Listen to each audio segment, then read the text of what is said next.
Good evening and welcome to Chlorine Callaloo. I am Zoe Anthony of Marlin Swim Club. We are streaming live on the Facebook and YouTube pages of Tobago Freestyles and the Facebook pages of Marva Long, Cindy and Jane, and the Center of Excellence Swimming Pool Complex. Remember to follow us, like the pages, and share the live. In the headline, Carter Thompson arrive in Tokyo. Liam Roberts smashes 22-year-old record. The dangers of overtraining discussed on coaches' connection. And now, our Chlorine Splash, our Chlorine News Splash. The Olympics are almost here. We are just 2 days away from the Tokyo 2020 Olympics.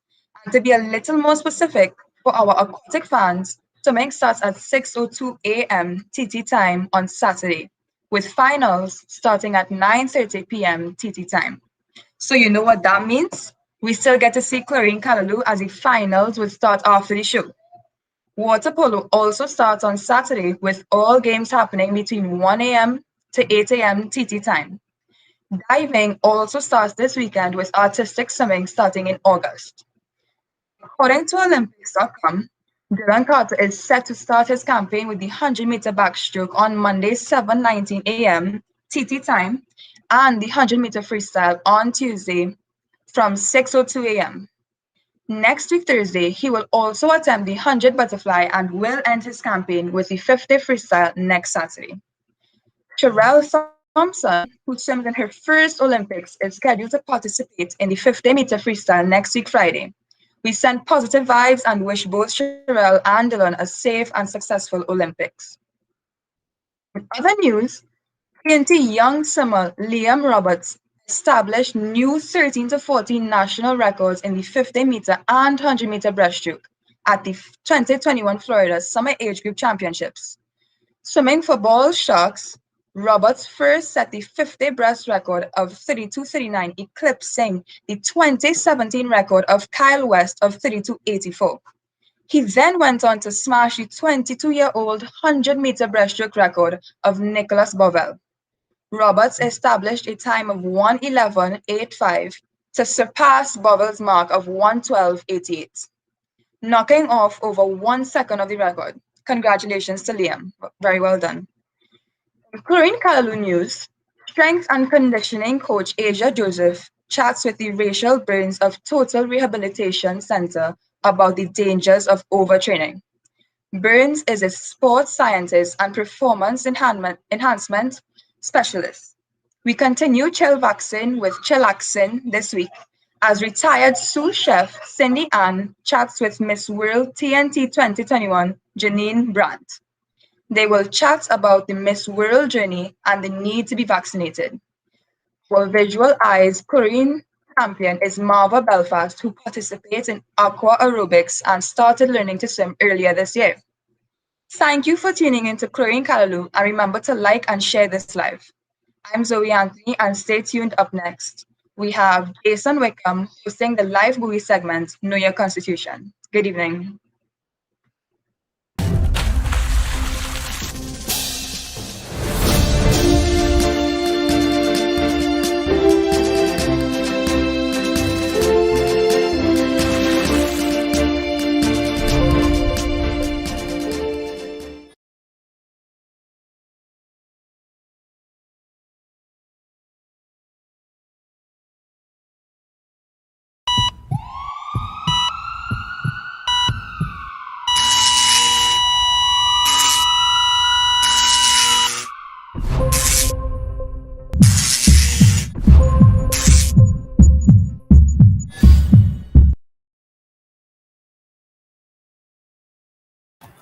Hi, good evening, and welcome to Chlorine Callaloo. This is a segment we call the Lifebuoy, saving aquatics one guest at a time.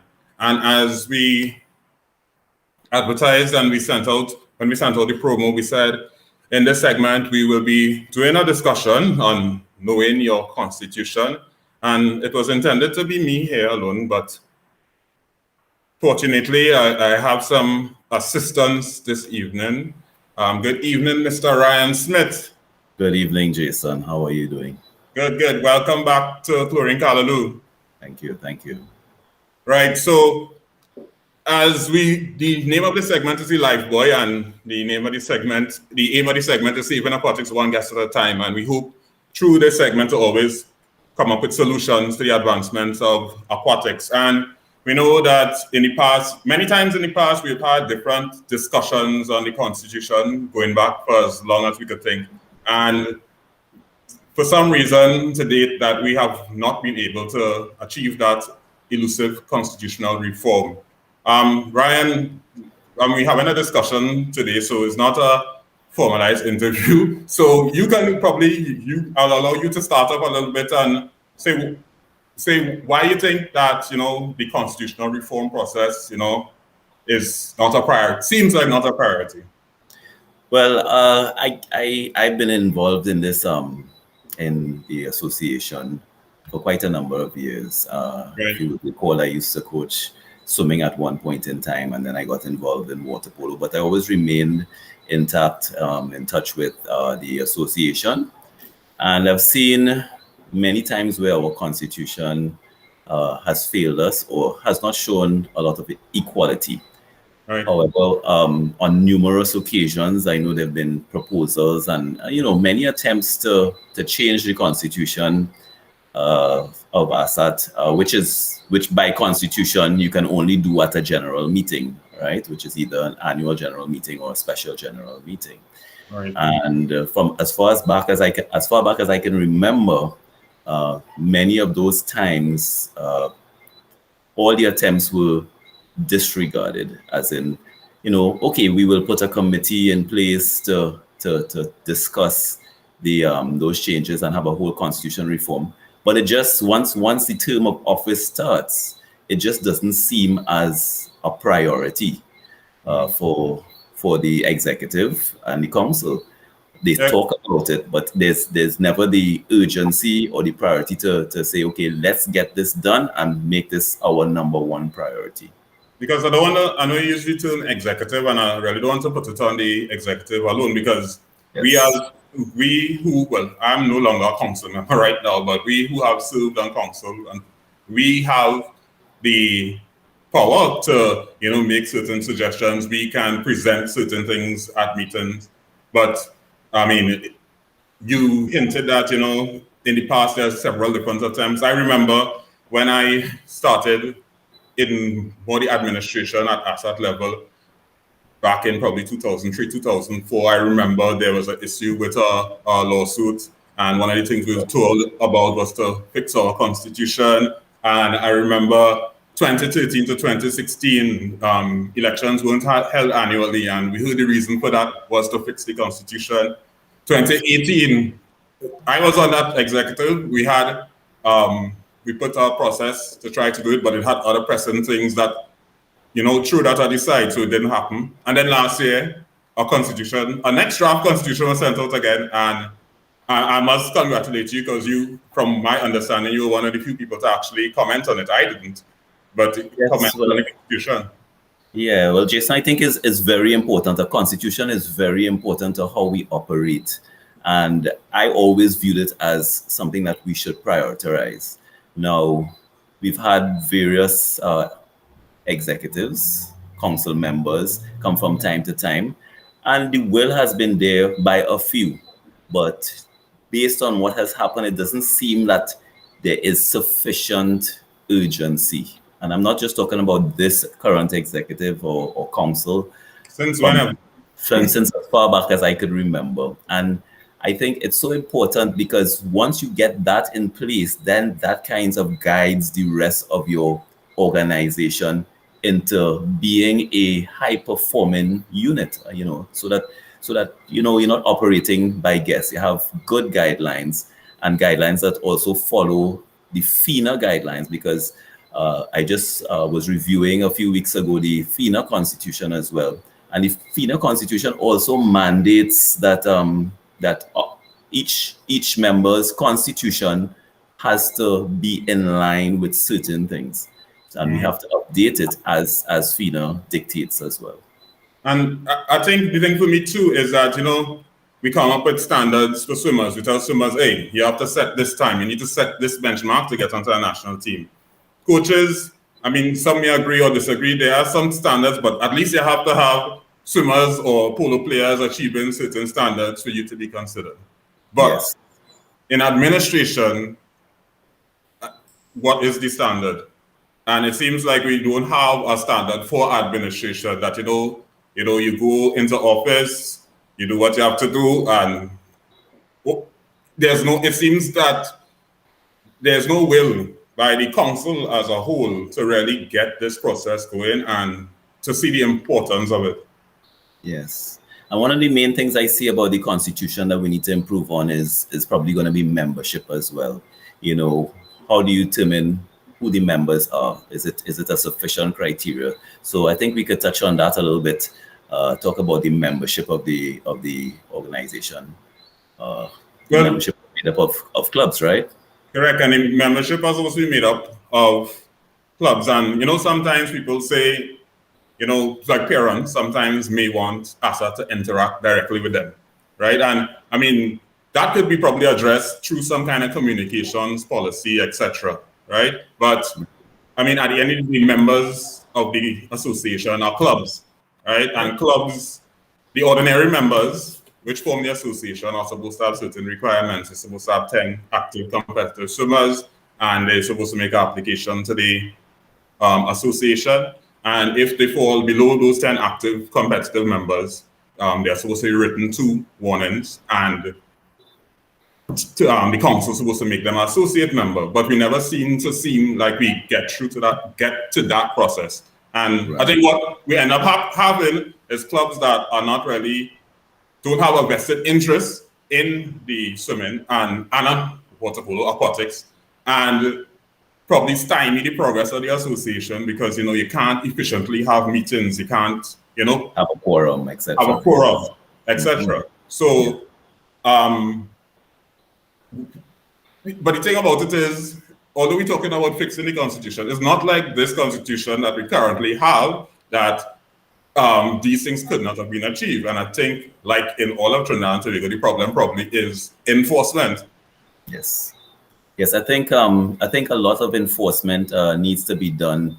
There is the Constitution, and there's also the spirit of the Constitution. So sometimes you may have word for word, but you also have the spirit of the Constitution, where that if you do certain things that are not in breach of the Constitution, but it guides you in such a way so that you are able to perform the duties effectively and take decisions that are not in breach of the Constitution. So we always have to keep that in mind, that a Constitution is not going to cover everything. It's not going to cover every possible thing, but it needs to be in such a way that it caters so that you could handle any situation.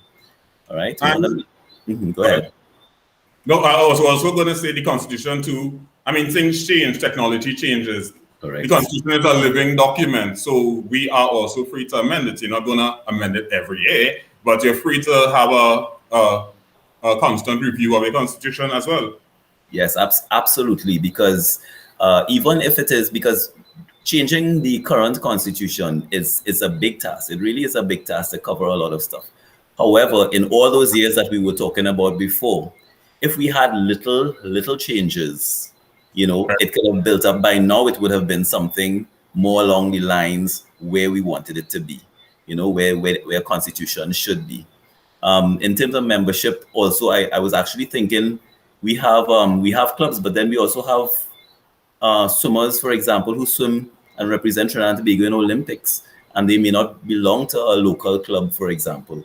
But they represent Trinidad and Tobago. So the Constitution, for example, doesn't take care of, well, in my opinion, doesn't take care of those athletes that are not belonging to a local club that is affiliated to the association. So maybe there should be some type of special membership for those type of athletes, foreign-based athletes. Maybe you could have, just like how FINA has continental members as well as national federation members.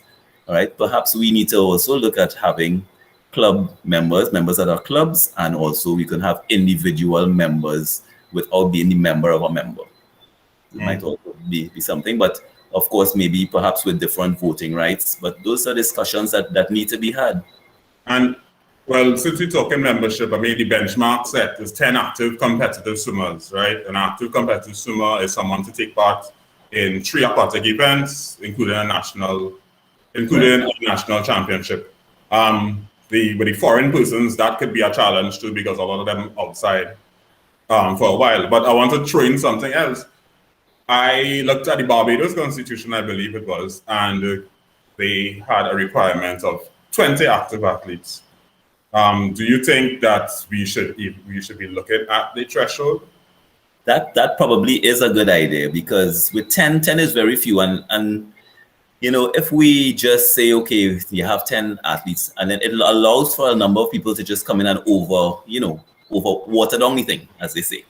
Allow them to come in and water down the association, and you have 10. If you have 10, especially in maybe swimming, water polo, and I can't say about the other disciplines for sure, it doesn't really give you that strength to say you're a surviving club. Because let's be real, in terms of paying for pool time, 10 athletes are probably not going to pay the bills. All right, just having 10 athletes. I mean, I guess if it's 10 athletes that paying plenty money, yes, but economically, 10 athletes are not really going to pay the bill. It's not going to be affordable enough for athletes. So we probably need to have that. So I don't see why clubs shouldn't have a problem to build up to that level of 20 athletes, or maybe even more, 25 athletes, to say that, okay, you're a member of the association, because now we see that you're serious about building and growing, developing one of the aquatic sports. And then probably things we could probably look at in the future is probably, if funds allow, incentivize it. So clubs who continue to, bring on swimmers onto the association to join the association. I mean, if we could get to the point where clubs could get funding, etc., maybe these things could be criteria for them to get funded for increasing their membership. Yes, definitely. In the same way that each national federation gets funding from FINA, they get assistance from FINA. We should be looking towards developing our clubs as well, because they're the ones that are going to develop the sport. So if we can get clubs that are serious in the association, and we help as an association help those clubs to develop, then it will develop all the aquatic sports. Well, Ryan, believe it or not, we're already out of time for this segment, right? I mean, we know it was not totally planned, but I mean, what I would like to see coming out of this segment is, because for too long, I mean, some people have tried privately, silently to get things going. I mean, previously on this program, when Gordon Board was on, we called on some people to assist when it came to the development of history. Maybe this is an opportunity to reach out to clubs who are interested to see that, dust off that draft constitution in our emails, and see if we could get something done with it. Yeah, I think that's a good idea, Jason. Perhaps what they can do is send you an email, get in touch with you, and perhaps let's get together a virtual meeting, perhaps, and go through. Even if we don't have the leadership of the existing executives, we can set up a discussion, come together as clubs, and decide, okay, this is a constitution. We could have that discussion on what a new constitution for ASATT should look like, where we include all aquatic disciplines, where we include membership that is suitable for today's world. All right, and we could have those discussions. So I would definitely encourage and be a part of that if necessary, to get that going, because I think it's extremely important for the future of our sports. So this was probably part 1.00009 of the discussion. Probably we could call you back sometime, and probably somebody rope in somebody else, and probably take a part of the constitutions and see what we can achieve even here on this platform too. Yes, sure. That would be great. All right, cool. So I'd like to thank Ryan Smith for reaching out and to having this discussion. This made it much easier than me talking to myself. I just do that whole day all the time. So at least, and thank you for your contribution to swimming and water polo. Sorry, I'll just say swimming first. Aquatics. Aquatics, yes. Sorry. Right. So thank you very much, Ryan Smith, and you continue to keep safe. Okay, thank you, Jason. Thank you, viewers. So this was the Lifebuoy segment with Ryan Smith and me.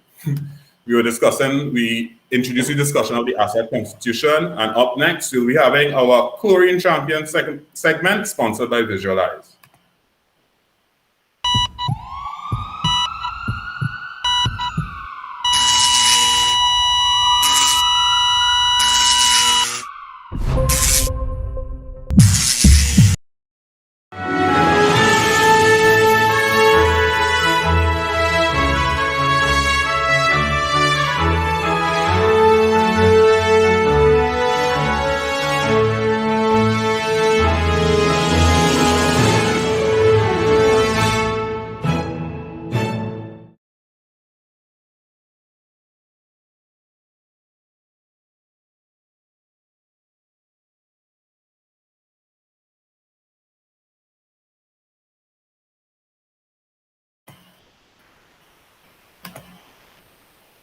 Right, so good evening and welcome to this segment we call Chlorine Champions. And this segment we feature anyone who does any activity in the swimming pool, whether it's a competitive swimmer, a recreational swimmer, water polo, synchronized swimming.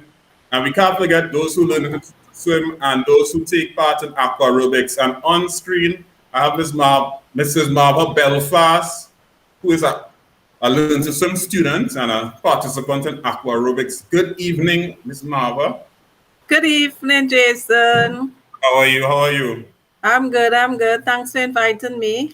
No problem. So, Ms. Marva, how you get involved in Aqua Aerobics? I got involved in Aqua Aerobics. Actually, it was more or less therapeutic, right. Because I had this shoulder and neck problem, and I spent endless dollars going to the doctor and the chiropractor as well. And he recommended that I get into the water because he wasn't recommending that I walk, which was a little harder on my back and things. So he always encouraged me. So while I was working, I did at where I used to work, there was a pool, but it wasn't always available. And, as I do off and on. But I was glad when I retired. And as soon as I retired, the following year, I started at Center Excellence. That was in 2013, 3 times a week. And I've been going ever since. Animation made me know you're happily retired. Oh, yes, happily retired. Yes, so that's when I could come and exercise 9 o'clock in the morning. And it really, really has helped. Right. It has helped.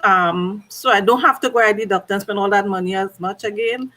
And some experiences I had, especially like last year, was very challenging since we had to stop the exercising. So what happened is that I was exercising at home. I was into Tobago. I was exercising at home. It helps, but then after a while, the pains came back, and I had to start back going back to the doctor to try to get some relief. I wasn't getting relief. And then, of course, when we opened back late last year, I came back, and of course, the pains went. So the Aqua has really, really been helpful. And I try to encourage people to come as well. I think I got about couple friends join in. You're looking for a referral fee, it seems like. Yeah, and I always tell you that I'm supposed to get some kind of commission, right? That's what we're here for today. So, the next thing I was going to ask you was the benefits of the Aqua Aerobics, but you already kind of went through it with me, where you say you saw relief to the different pains and stuff. Yeah. It always just gets relief. Yeah.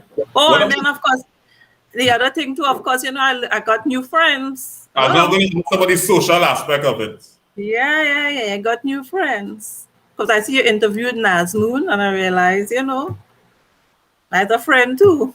Miss Hotmouth Nazmoon. Yeah, I got quite a few friends, having retired, not communicated with some of those you used to work with. And then I picked up some new friends at the pool. Yeah. So, and then we encourage one another, we encourage each other, because who have a little ache and a little pain, we say, no, continue, don't give up, come, you don't feel like I'm in the water too cold. No, it doesn't matter when you get into the water and you start to exercise, you warm up. Yeah. Oh, so, how you move from doing the aqua aerobics, right, to decide that you want to have an Olympic career and start to learn to swim? You know Olympics is going to be this year?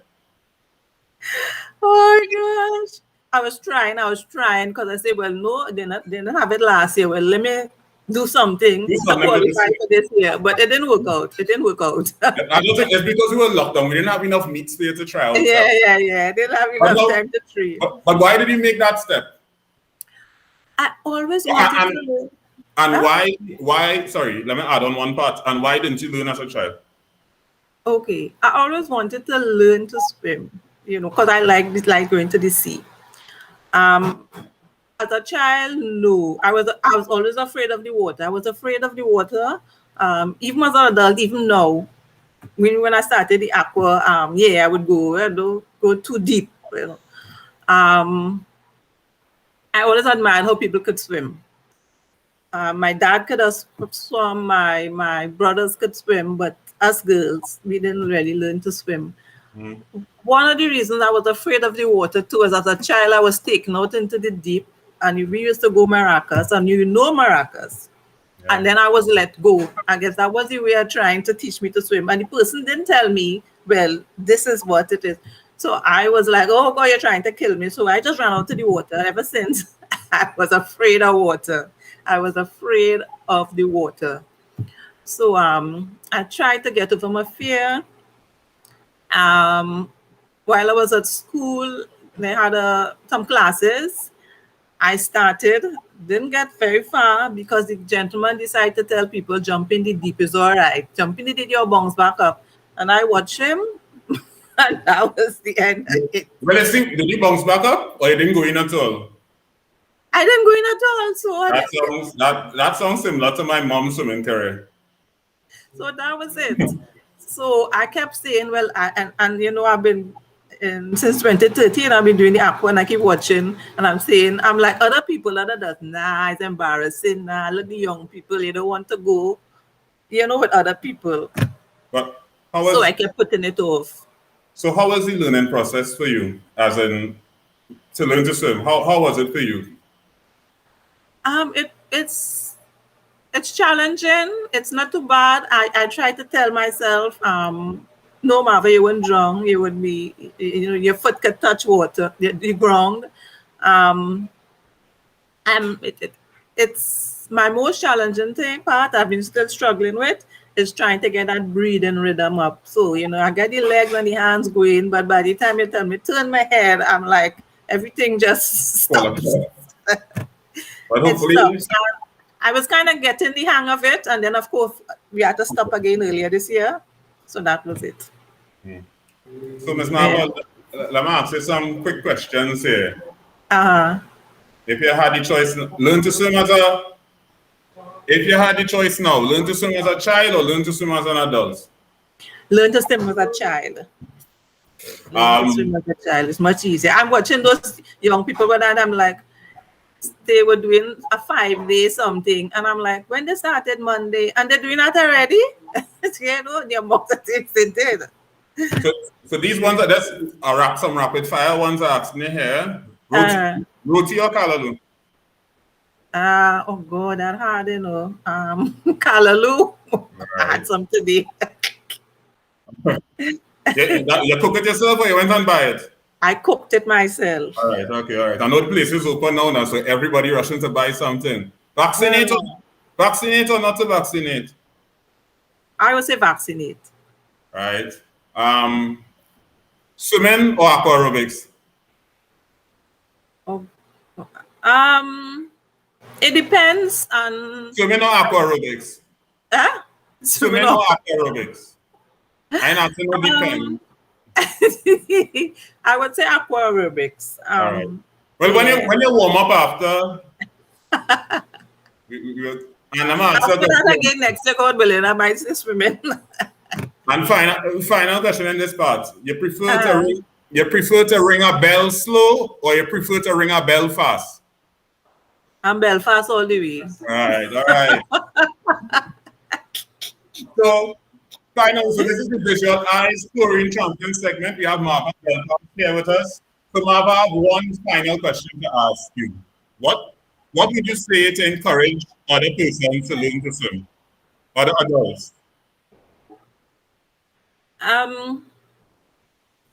For one thing, we live on an island. We should learn to swim. Right. Another thing, it's a good form of exercise. It's a good form of exercise, definitely.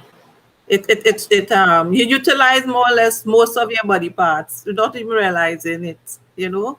And you learn good breathing techniques, which is very important as well. Yeah, that breathing, it helps with your breathing techniques. Your lungs and with your lungs, especially with this COVID time, you know. Yeah, definitely. So, Ms. Marva Belfast, I want to thank you for your time and thank you for sharing with us. And please continue to keep safe. Yeah, I will. Okay, thank you. Good night, Jason. Good night. Thank you very much. So this was the segment sponsored by Visual Eyes. You can see the numbers on the screen. They're located in Curragh, Trinity, and Chaguanas, 662-3937. So that's 662 Eyes. So you can check them out for all your eyewear needs. And up next, well, we have a special one for you because what I see in here in the background here with Miss, you all will see for yourself, but up next is ChillXin, and we still ChillVaxin during this time. And we have Cindy Boisson and Miss World Trinidad and Tobago 2021, Jeanine Brandt. So up next, we ChillVaxin.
Hi.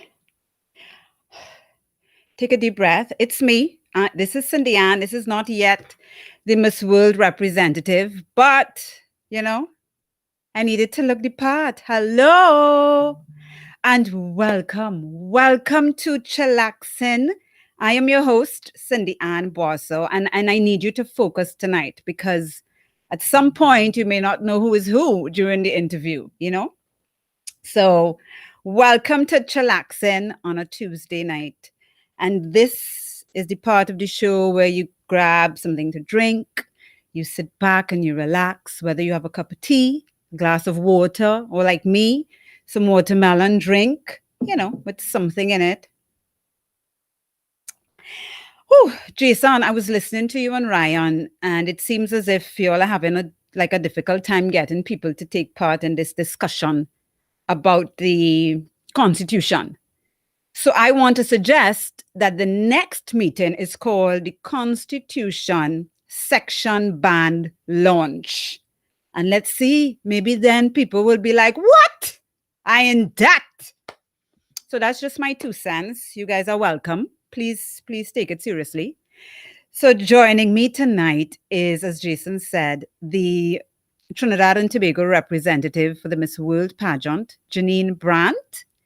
And we're going to talk about, you know, pageants. We're going to talk about vaccination because we ChillVaxin. Damn it. Jeanine, I mean, Hi. does this compare? It's beautiful. I love it. Oh, thank you. Stunning. Yeah, I just want people to pay close attention because at some point they're not going to They're know gonna who is mix us who. up. Exactly. How are Exactly. they gonna know? Welcome. Thank you for joining us. Thank you so much for having me. Good night, Trinidad and Tobago. Good night, Cindy Ann. Good night. So we're going to jump straight into it because we don't have a lot of time and we have a lot to cover. I am so excited tonight because I want to ask you, is this something that you've always dreamt about as a child, to be a part of a pageant to represent Trinidad and Tobago? It definitely is. Growing up, I always wanted to represent my country, seeing the shows on television, the hype of it. My whole family would get so excited, and seeing all the girls online on TV. It's really amazing to be able to represent your country, and it's an honor. And I'm so excited and so blessed to be able to do that in Puerto Rico. I know. I guess at some point you were like, you know what? I want to see if Steve Harvey is going to mess up my win too. At some point. That must have crossed your mind, Jeanine. Like, all right, let's see if he's going to get it right to announce me as the winner. You must have wanted to. Yeah? When they called my name, I was in shock. I literally froze for like probably a good 2 minutes. Like I didn't move, and I was like, they just called my name. Wow, I can imagine. That happened to me today. I mean, I had this on and they called my name and I was like, are you, hi, it was, same thing, very, very similar. So tell me, the theme of the pageant is beauty with a purpose, correct? Yes. And so correct. You have formed a Brandt Beauty Foundation. And with a purpose, you are saying you are trying to create a culture of capability among women. Tell me, what does that mean to you? What does that mean? So for me, I reached out to a lot of girls in need in my community, and a theme with them is they would feel like because of where they come from, they're not going to go anywhere in life. They're just going to repeat the history of their family and, not amount to anything. And I disagree with that. Like a lot of them had low self-confidence. I wanted to shift that. I wanted to shift that whole perception that, if you come from a certain background, you can't achieve anything. So we did workshops with girls, encouraging them to believe in themselves. We did life mapping, career planning, etiquette training, because that is something that we all need to know.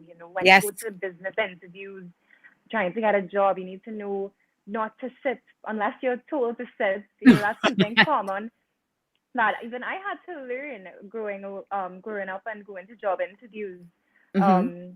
So we did a lot of those things with them, and a lot of them now they've said to me, they're like, this really did help my confidence. I feel so much better about myself, and it really creates a nice family for the girls because they get to know each other, they make friends, and they feel like someone is there for them as well.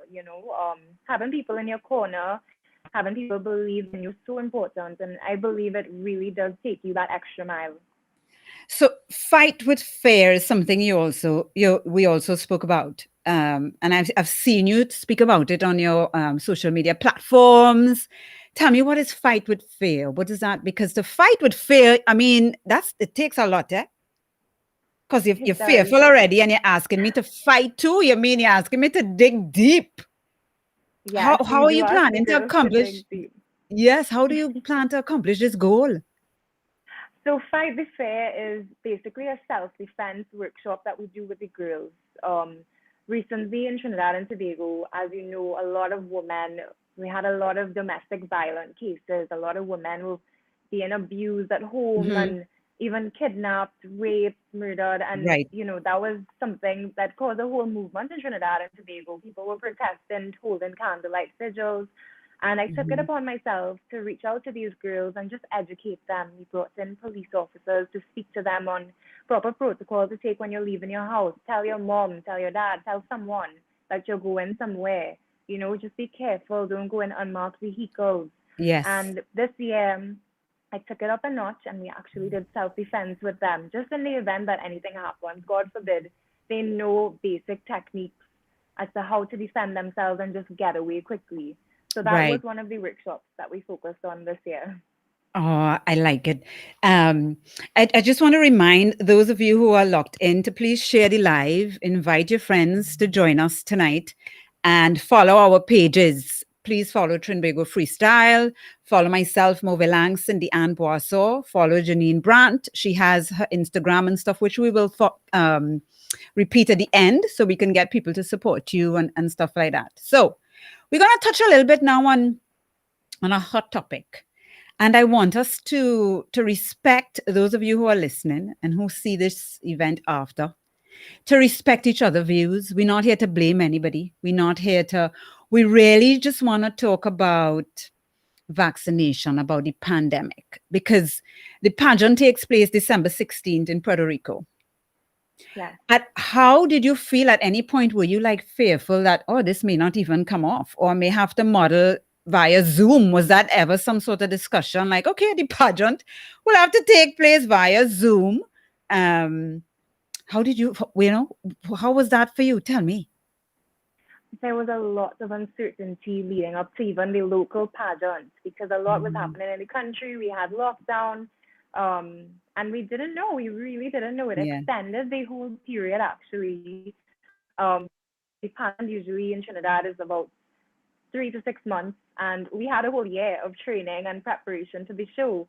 And I think a lot of us were able to benefit from that training as well during that time. And it worked out for the best in the end. We had the pageant in January this year, the end of January. And it went really well. We followed all the protocols, and I was so happy, I was so happy to be able and to relieved, do a sense of relief. Yeah, because doing it on Zoom virtually, it's not the same as participating in a show. We put on a really nice show, a really good performance with dancers, Moko Jumbies. I know. It was amazing. So I'm really glad it worked out like My that. friend Lisa Sargent actually designed, I think she did the dresses for you all as well, and they were beautiful. Hi, Lisa, So if you're watching this.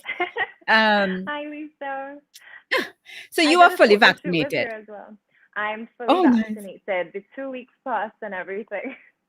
So did the Miss World pageant mandate that participants get the vaccine, or was it a matter of choice? No, it is necessary for all of us to be vaccinated to go to Puerto Rico. They did say that we needed to be vaccinated to the show. And how did you feel? Were you skeptical before you got the vaccine? How did you deal with your fears? Because this is new. This is new for all of us, and there's so much noise. So I want us to talk to those people who've already gotten the vaccine, who are fully vaccinated, because we have a responsibility as well. I want you to address those people who are scared, who are skeptical, they're not sure what they should do. And for those who don't want to get the vaccine, we respect their views, and we ask that they respect ours as well. We're not here to say, well, you're wrong and I right. There are reasons why we do what we do. And so tell me, for you, how you dealt with your fears, and what would you say to people? So for me, with or without the pageant, I would have gotten vaccinated. I would say it is a personal choice for everyone. I'm going to be honest. So when the vaccines came out, I was fearful because it was a very quick procedure. It happened so quickly that these vaccines came out. But, I did my research. I trust the medical field. I know a lot of trials were done, and they've approved it. It's WHO approved. And for me, I think of my grandmother. I think of my little sister because she can't get vaccinated. My little sister, she's 9. And I don't want to spread the virus to her. God forbid I get it. And I'm a very, in my family, we love to hug each other. I think that's a common thing in Trinidad. You see your friend, you hug them up, all about love and, Yes, hug and wine. We like to give a wine and we like to give a hug. Yeah. Yeah, so I think about all those things, and I know to get to that stage where we can do that again, it's going to take all of us. It's not just one of us that has to get vaccinated. We all do to achieve herd immunity and get back to that Trinidad and Tobago that we love. And when I think about it as well, I know that even if you get COVID, sorry if you were going to say something. No, go ahead. That's fine. I was going to say, even if you get even if you get the virus and you're vaccinated, you're not going to be hospitalized and attached to machines and a ventilator. And I personally don't want to ever experience something like that. I've heard the stories, and I rather take my precautions and do what I can. But at the end of the day, it's not just about me; it's about everyone around us, and that is how I look at it. So for those and so for you as well, it's up to you. I would imagine. Sorry, go ahead. Are you hearing me? I think it's a little delayed. I'm hearing you. Okay, I'm saying for you. For those who are listening, I think go ahead. You go ahead. I think it's delayed. You go ahead. You go ahead. Go ahead. Delayed. Go ahead. Okay.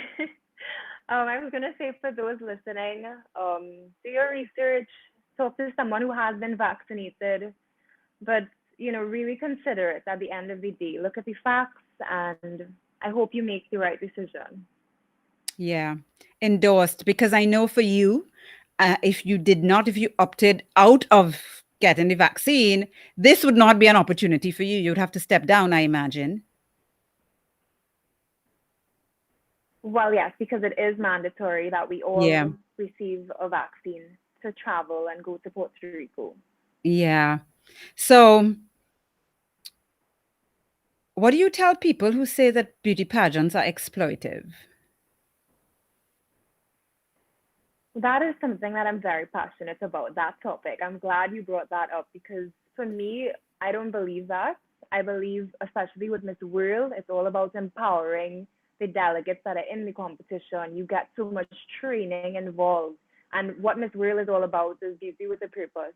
So they encourage all of us to really dig deep, find an initiative in your country that you're passionate about, and make a difference, help people. Like, that's what it's all about. They don't even have a swimsuit competition. So they're not judging us by our bodies.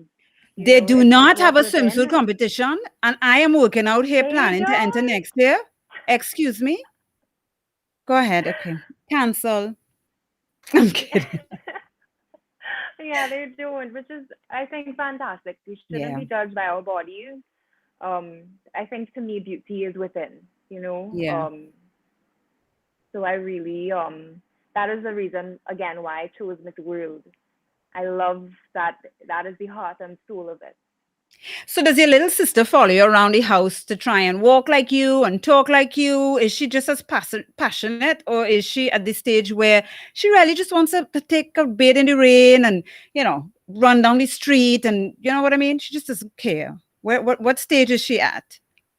I think she's a little bit of both. She loves being a kid. She loves to play and have fun. But she also is so confident. Like, I literally think she could do this. Like, she can go up in Miss World as she is right now. Like, she can dance, she can sing. She has so much, like, charisma. Like, one day I'll bring her on the show and you'll get to meet her. Okay. So I'm going to ask you this question, and I want you to answer as if you are at the competition. All right? Okay. Let's do this. Let's do this. The representative for Miss World, Trinidad and Tobago, Jeanine Brandt, you are giving us superpower. I want you to tell me what that superpower is that you would like to have, and what you would do about it, and what would be your superhero name. Oh, my superhero name.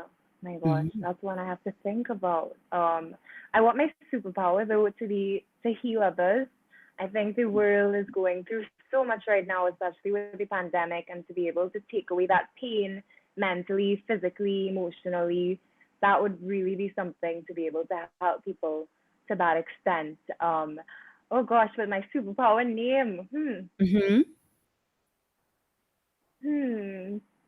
Maybe you can help me out. What do you think? If it's like like you are from where are you from in Trinidad? I'm from Palm East. So the Palm East power. Palm East healer. The Palm East healer. But are you gonna heal people with what? With a touch, with something to eat, like doubles? How are you gonna? Because you have to, some people. I think people would love that. Trinis would love that. You eat the doubles and it cures everything. I think that should be your superpower. Yeah. So your superpower will be the Bara. Your name will be the Bara. The Bara. Okay. Yeah. Yeah? For sure. I think that could be it. Yeah. I think The we're on to bara, and something. you will just heal everyone when they ingest bara. you. That's it. That's it, Jeanine. You're welcome. Please, when you get the superpower, remember me. Remember me. I will. I will. So this is, I want you to take this moment, final words to encourage people or to share with them to alleviate their fears of the vaccination. So for everyone listening, I just want to say personally my experience. I took the vaccine. I had no side effects. And I personally just feel confident knowing that I did that. Think of your family members. Think of all your loved ones. And really just consider it, because we really need everyone to get involved to make it, as I said, to the best Trinidad and Tobago we know, to get back to that love, to get back to that fun, all the fed. So let's do it. Let's work together and let's beat this virus. Yes. And finally, tell people how they can support you and where they can find you. Sure. So you can go to my Instagram page, Jeanine Brandt, MWTT on Instagram, or Jeanine Brandt, Miss World Trinidad and Tobago 2021 on Facebook. And you'll be able to find me there, and you'll see all that I'm doing with my Beauty with a Purpose and on my journey. Jeanine, I want to thank you for joining us. This was a lot of fun. I hope people at this point, they know who is who, because I'm pretty sure they're like, oh my God, which one is Miss World, which is not. I am the host. I am Cindy Ann Boisson, and you can find me on Instagram at Cindy Ann Boisson, or you can follow me on Facebook, Movelang Cindy Ann Boisson. So stay tuned and please continue to stay safe, and see you guys next time. Bye, Jeanine. All the best. I wish you all the best. Me. Bye. Thank you so much. You be safe as well. Bye. Bye.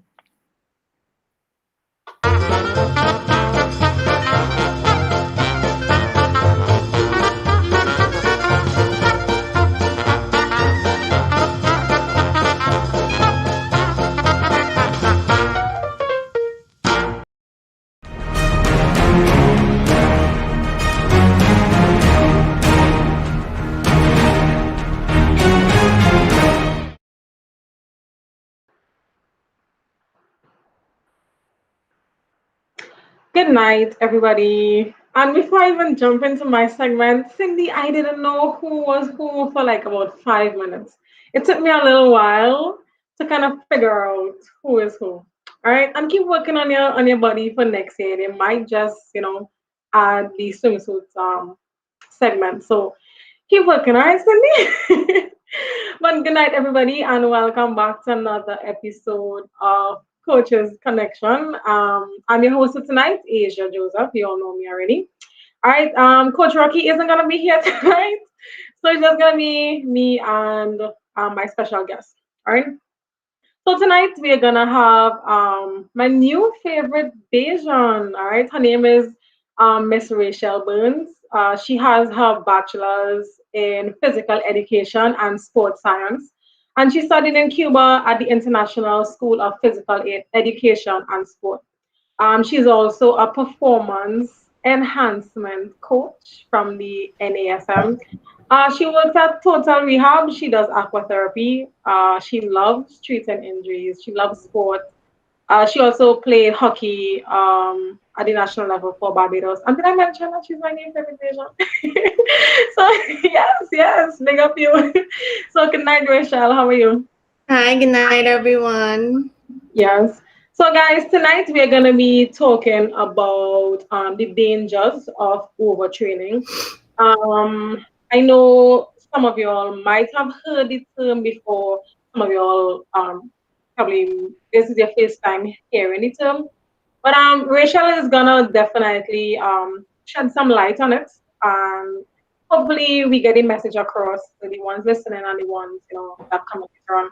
All right, but before we just jump into it, I was actually reading up about overtraining and what it is, and it was actually surprising to see that like almost 60% of competitive athletes suffer from overtraining syndrome. That is a very high percentage, and I think the most recent one for the swimming community was Simone, where she didn't make her U.S. Olympic trial. because in the press conference on Thursday, she revealed that she was actually diagnosed with overtraining syndrome. All right. So, Rachelle, talk to us. What is this overtraining? What is it? What is overtraining syndrome? Overtraining is really simple. It's basically where you have an imbalance between your training and your recovery. So you have athletes that do high intense workouts, but they don't get adequate rest. That's it in a nutshell. Okay. So as you mentioned, rest, like how important is rest when you're programming? And like what is rest? Is it just like sleeping? What is rest? Rest is totally important. Not just mentally, rest is important as well as physically. You training, so you need to replenish your energy levels. You need to repair your body. You need to repair to rebuild itself. So that way, while you're going through that repairing process, you're able to adapt to the training that you've been putting in, and that's going to help you to improve your performance. Okay. So in terms of, okay, so I deal with athletes, and I know you deal with athletes as well as the general population, aka the civilians. All right. So in terms of like planning, how do you know like incorporate rest into their program? Okay, so incorporating rest has to do with something called periodization. So this is where your coach plans out your whole season. So you know when to load, when to adapt, when to allow your athlete to recover based on where their competition is. So each period has there's a cycle involved. And based on these cycles, you have specific objectives. And based on what your objective is, then you'll know how to plan your rest for your athlete. Okay. So do you mind going like a little in detail, like the different phases of the planning? Because I know as a professional, you will know exactly like where to put rest. But like for other coaches or maybe parents out there listening, how do you like in terms of periodization, what is that? What is periodization?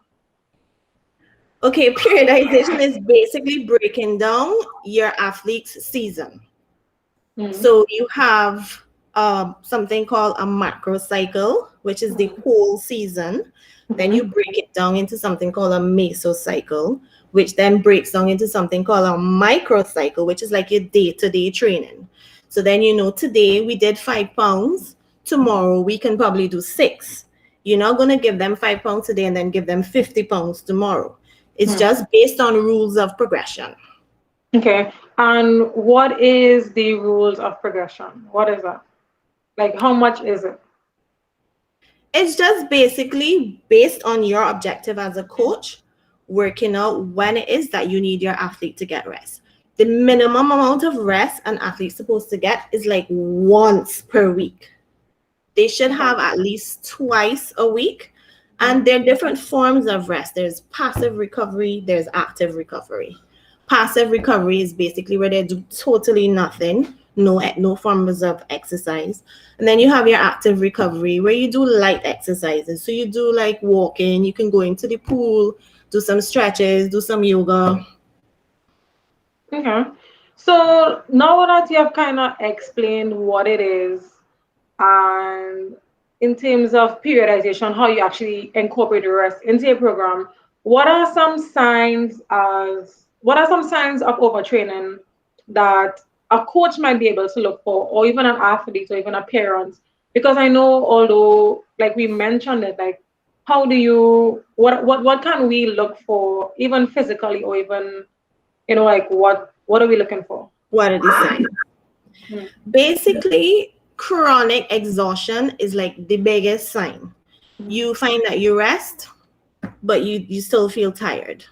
You become demotivated. The athlete does no longer wants to train or practice the sport in which they probably loved in the beginning. You find you have chronic muscle soreness, you have joint pains, you get ill, there's a loss of appetite, there's insomnia. It also leads to depression. your athlete's performance levels drop. All these are different signs. Okay. So as you just mentioned, I just want to highlight, like, I think the first thing a coach, like, the first thing you will see, besides like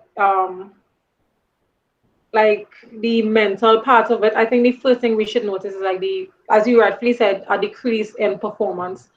And I know, like, we had conversations on the previous episodes where I think Rocky mentioned a lot of coaches think that when an athlete plateaus, like, the best thing to do is just keep pushing, keep pounding, like, okay, go in the pool, swim more, swim more, swim more, not realizing that maybe you are actually overtraining these athletes and they just need a break to get back, into stuff. So as we're talking about athletes, right? So I coach some athletes and sometimes they come to training and they're always tired. So how do you, because, some athletes don't like to train, especially like depending on what it is. Maybe they like their sport, but they have other aspects of training that they need to do, for example, strength and conditioning. So how do you decipher between they're just being tired or like just being tired? How do you decipher? Okay. For them being just tired, when they do rest, they will be able to perform again after their recovery period is over.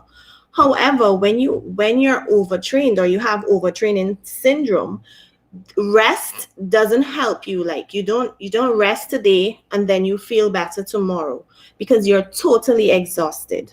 So you find that even sometimes your normal daily activities, they make you tired. Going upstairs can make you feel exhausted.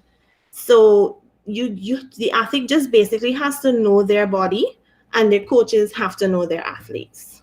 Okay, and I'm very happy you said that the coaches need to know their athletes. So I think that's so important that, like, you think that coaching is just saying go, go, go, or getting an athlete from point A to point B. But I think there are so many little crucial things that if you don't do it and you miss this step, then you could really hamper your athletes in the long run. Because I've seen a lot of athletes go through like overtraining or just burnout, like, because all these things can lead to drop out in sports and athletes being burnt out at an early age, especially in swimming, where you have so much pressure in the Caribbean, I think, to perform at a young age.